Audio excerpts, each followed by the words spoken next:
Not only Sasikala and her family, நிறைய பேர் அதை அவங்களுக்கு சாதகமாக பயன்படுத்தியிருக்காங்க.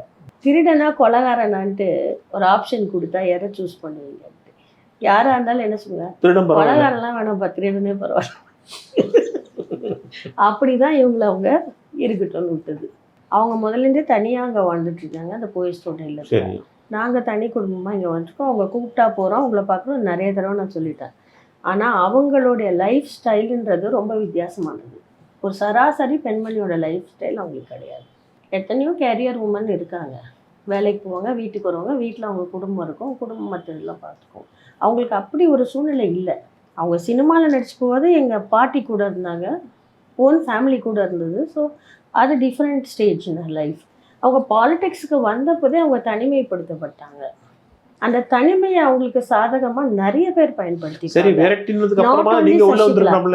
Not only Sasikala and her family, நிறைய பேர் அதை அவங்களுக்கு சாதகமாக பயன்படுத்தியிருக்காங்க.